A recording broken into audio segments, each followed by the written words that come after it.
What's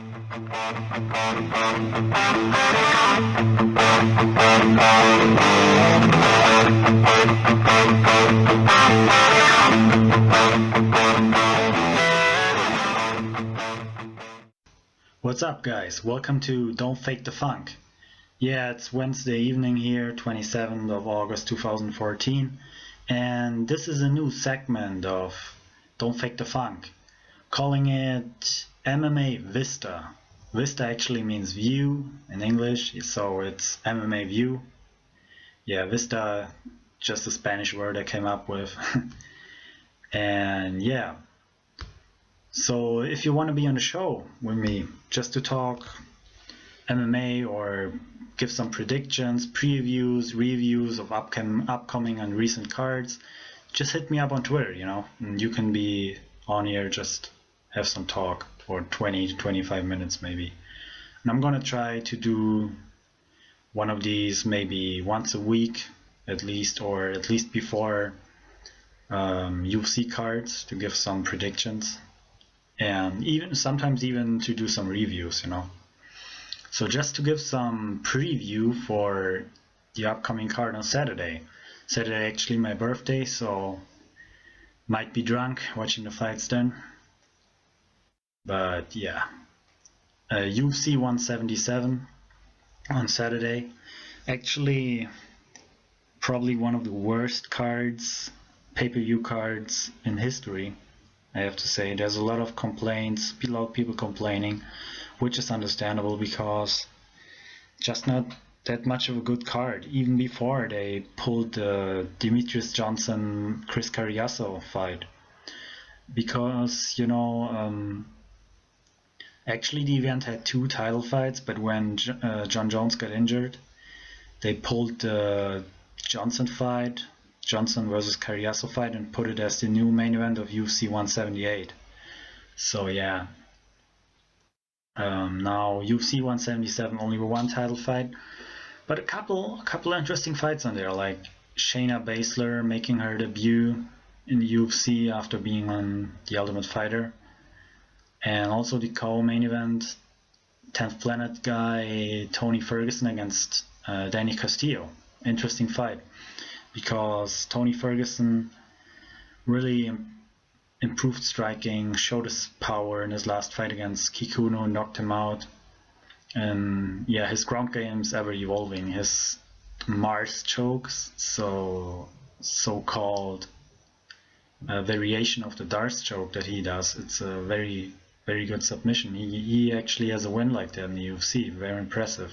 If he sinks it in, the Darce choke, it's tough for people to get out. And yeah, also Danny Castillo, really Tony Ferguson's first big test. If Ferguson wins this fight, it would really be like a breakthrough for him, I guess.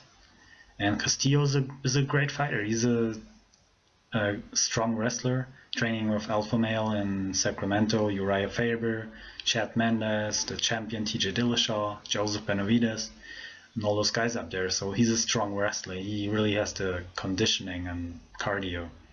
But also, since training with Dwayne Ludwig, he improved his striking, and actually his last fight was a very impressive knockout win against Charlie Brennan. So it's going to be very interesting to see how this goes down. And if I had to pick this fight, if I had to pick a winner, I'd say, it's really tough to say, but I'm leaning towards a decision for Castillo, just by his wrestling might make a difference. So I'm picking Castillo by decision, but I wouldn't be surprised if Ferguson got a knockout there or finishes him with strikes. Ferguson is always improving, still getting better, very long reach, and very tall guy for the lightweight division. Then let's go to the main event, TJ Dillashaw against Renan Barão. And it's still kind of crazy to say that TJ Dillashaw is the champion for me, because I would have never believed that he had a chance to beat Barão in the first fight. I was one of the guys who really had Barão dominating and finishing Dillashaw. If I remember right, I actually picked Barao by TKO KO in the second round, and holy fuck, I was wrong, like a lot of other people. So it's gonna be interesting to see if Barao actually recovered from that beating he took, because it was really a beating for 5 rounds. He was basically knocked out in the first round when he got dropped through the big right hand. He said that afterwards he couldn't remember anything of the fight. He was just on autopilot. You could actually see it when he sat in the corner and his coaches were talking to him. His eyes were so empty, he couldn't even hear them. He was just totally out of it.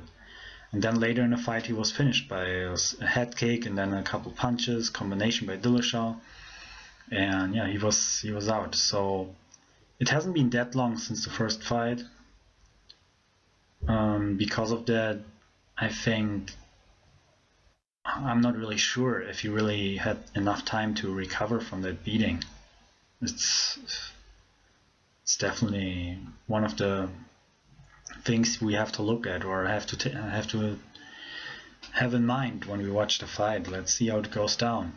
Also, can Barao even improve or change that much about his game to throw Dillashaw off, to like surprise Dillashaw maybe? Can Barao even change his game plan so much that I don't know, it's just the problem with Dillashaw is that he's such a good wrestler too, so if Barao comes out and tries to take him down, the strong wrestling base that Dillashaw has and also his footwork is gonna make it so hard to take him down. Actually, I think it would be probably good for Barao to take Dillashaw down, because Barao's jiu-jitsu is very good. His top control is solid, so might be definitely a way to win the fight for Barao, to try to go for takedowns more, and also not be as flat-footed, not just stand in front of Dillashaw like in their first fight, and just when he gets pressured and when he goes backwards, he just starts swinging wildly, and Dillashaw just picked his shots, and yeah, he beat the fuck out of him. You gotta say it was crazy. Yeah, and I'm only talking about Barao now, but what can Dillashaw even change? I mean, he's only getting better. His footwork and his movement, his feints, his setups, his different angles. He's changing his stance so much. He's coming from different angles that you don't expect. He's so fast. He's always moving, unpredictable. And he's only getting better. He's still training with Wayne Ludwig. So, if I had to pick this fight, I would say that probably Barao won't get hit or beat up as bad as in their first fight. He might not get dropped and almost finished in the first round like in the first fight.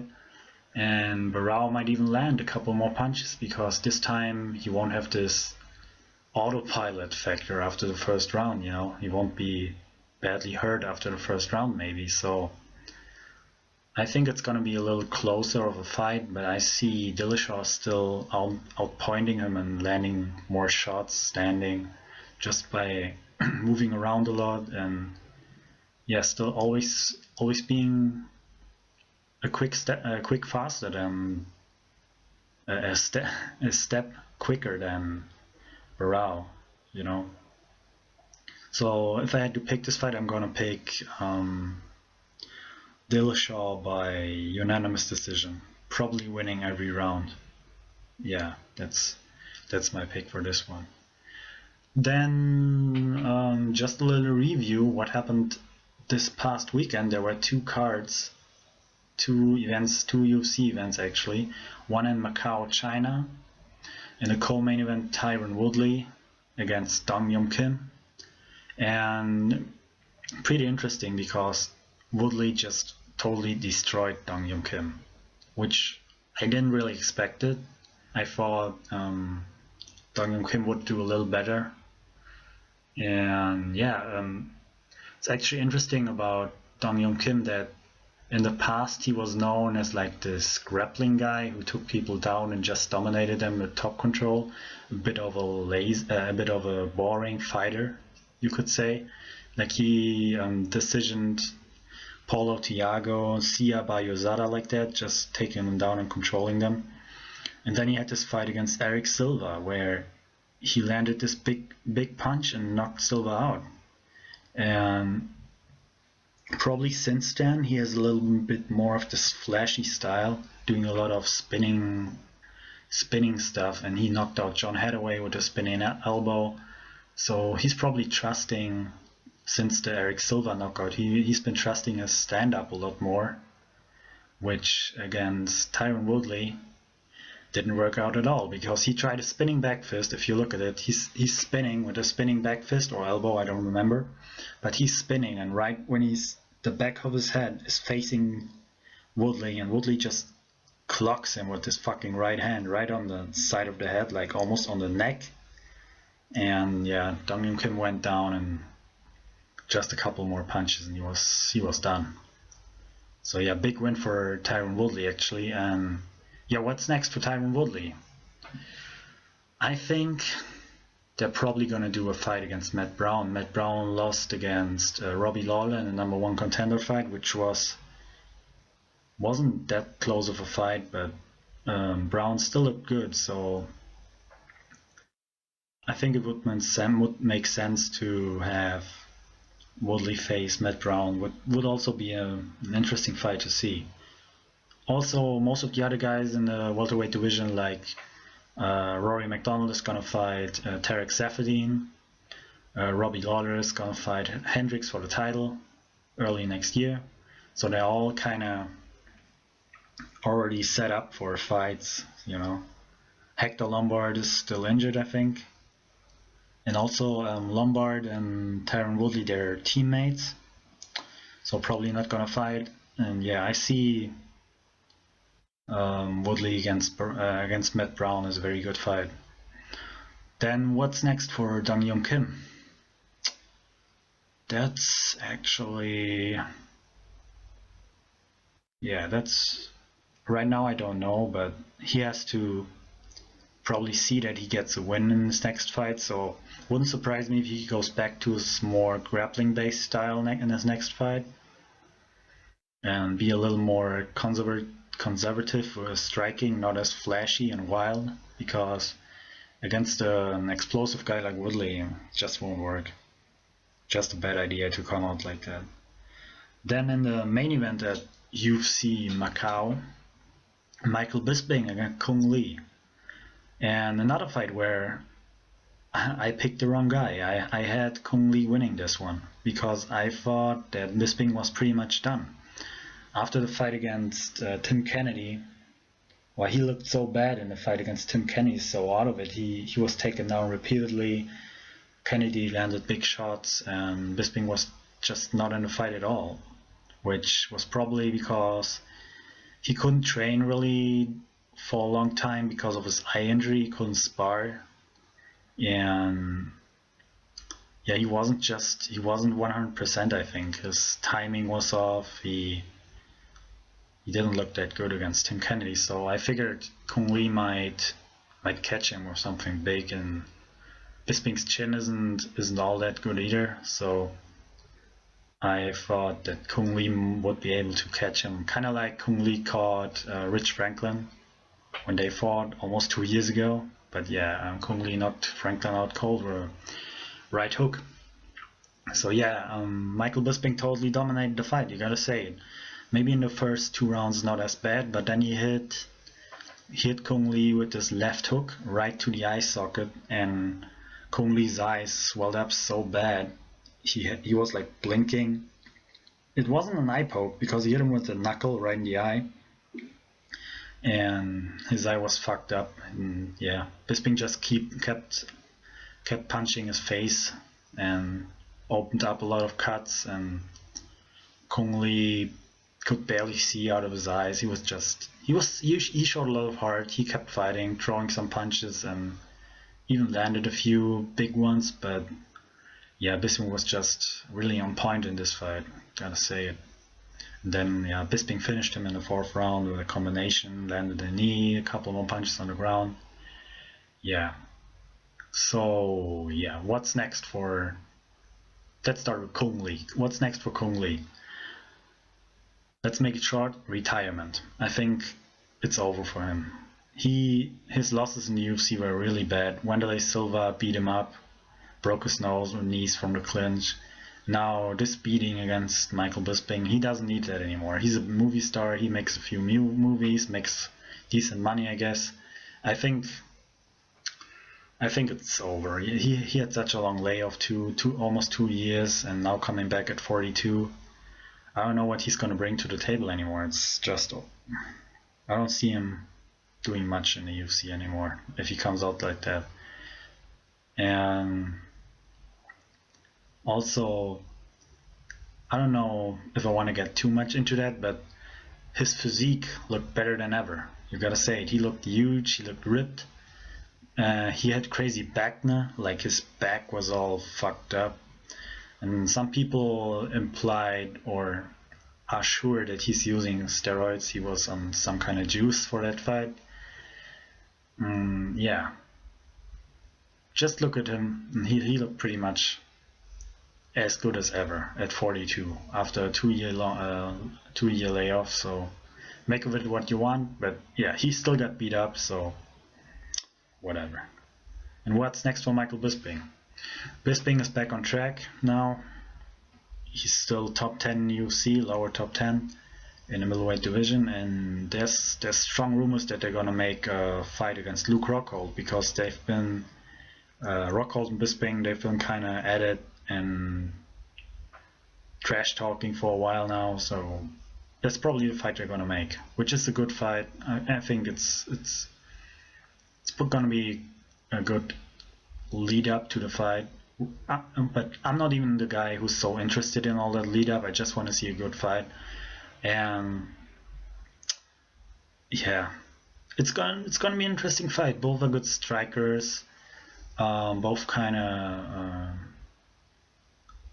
of this traditional little jab kind of tactic, jabbing a lot and good reach, controlling distance. But yeah, I see Rockhold really as the better guy right now, and he's fresher. He's not as battle tested as Bisping maybe. I mean, Bisping has been around for a long time. He's like 35 now, so I think he's near the end of his career actually, or getting there. It's probably his last run at middleweight, the last chance to get at a title shot for him. But Rockhold is really a tough opponent. I don't see him. Yeah, I'm gonna get into this before they fight, but yeah, I don't see Bisping beating Rockhold.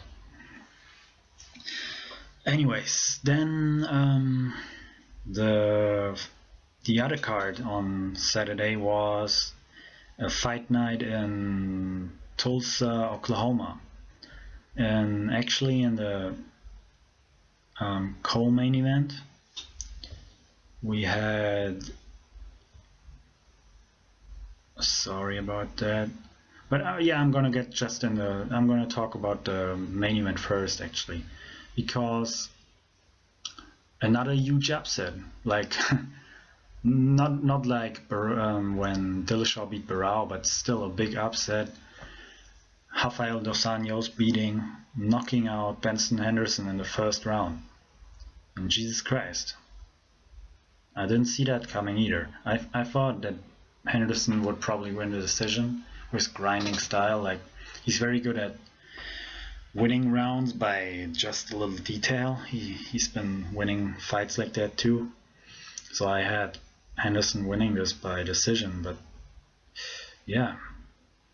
But Dos Anjos knocked him out, and he's the first guy to ever knock out Benson Henderson, so that's a big win for Rafael dos Anjos. Really a huge win. And yeah, he hit him with this double flying knee, dropped him, Henderson went for the single leg, tried to take him down, like hold on to it, was probably badly hurt, got back to his feet, and Dos Anjos hit this fucking huge left hook. Some people were like, yeah, that's an early stoppage, but no way. Look at the fucking replay. Henderson was totally out of it, crawling between Big John's legs actually, so he was totally out of it. Big fucking win for Rafael Dos Anjos. And if you look at Dos Anjos, he has really improved so much over the years. It's crazy. He had some brutal losses against, yeah, that's a couple of years ago, but against Jeremy Stephens. Jeremy Stephens landed his uppercut from hell, knocked him out. Then Clay Guida hit him with a punch and broke his jaw, so the fight was stopped. Had some brutal losses and had to really rebound from that. I mean, a broken jaw, that's no fucking joke, but he's really been very improving his stand-up, and his jiu-jitsu has always been very strong, but also he's one of the few Brazilians who actually combines wrestling and jiu-jitsu. He's very strong physically, has good takedowns, and so he can use his jiu-jitsu if he has to. And his striking is really looking sharp recently. He's training, I think, with Rafael Cordeiro, the jukebox mestre. So yeah, he's really been improving a damn lot. He's looking good right now. Problem is, in the lightweight division, gonna be tough to get a title shot there, because now with Cerrone and Alvarez set to fight, I think probably the winner of this fight is gonna get a title shot of Cerrone against Alvarez, so it's gonna be tough to get in between there. And there's also Khabib Nurmagomedov, who has a win over Rafael Dos Anjos, but Nurmagomedov is injured now. He's gonna be back early next year, so yeah, it's gonna be interesting to see who's fighting the winner of Anthony Pettis against Melendez. Who's getting the next title shot? I'd say right now probably the winner of Cerrone against Alvarez, but I wouldn't be surprised if the winner of Cerrone Alvarez had to fight Nurmagomedov early next year, because it's still a long time until it's going to be in December. Pettis against Melendez, that's in December. Still a long wait, so who knows what happens. Yeah. Oh, and then another fight on the Tulsa, Oklahoma card, just real quick. Really impressed with Thales Leites. I think that's how you pronounce it, against Francis Carmont. Leites, probably more known for his jiu-jitsu in the past, made his comeback in the UFC, has had very good performances in a year, 4 wins now. He knocked out Francis Carmont in the second round. Carmont never been finished in the UFC. Now his first knockout loss. Really very aggressive. Thales Leites very aggressive in the second round. Came out and finished him 20 seconds into the second round. So very impressed with Leites. Some people might remember him from his fight against Anderson Silva, which was really embarrassing because Leites just couldn't do anything in the striking.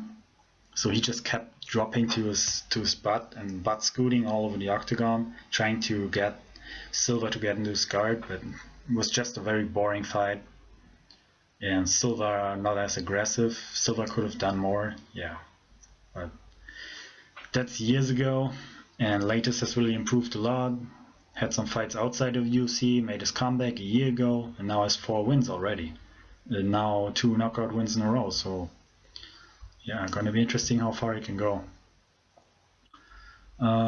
So what's next for let's go back to what's next for Rafael Dos Anjos. Wow, I'd like to see him fight Bobby Green actually, because Bobby Green was supposed to fight Donald Cerrone. Now Cerrone's fighting Alvarez. Bobby Green without an opponent. Why not make Bobby Green against Rafael Dos Anjos? Good fight in my opinion. Then Benson Henderson. Wow, that's a tough one. Now he after his first knockout loss, TJ Grant is coming back from a long layoff, so maybe they're gonna make TJ Grant against Benson Henderson. Yeah. Alright, now 25 minutes already. So thank you for listening, and as I said, if you're following me on Twitter, just hit me up and you can be on the show, talk some MMA, and yeah. Also, Don't Fake the Funk is still going on. This is just a new segment for Don't Fake the Funk. I'm gonna do it maybe once a week. And yes, Don't Fake the Funk with Lucas is still going on. And no worries, we'll be back.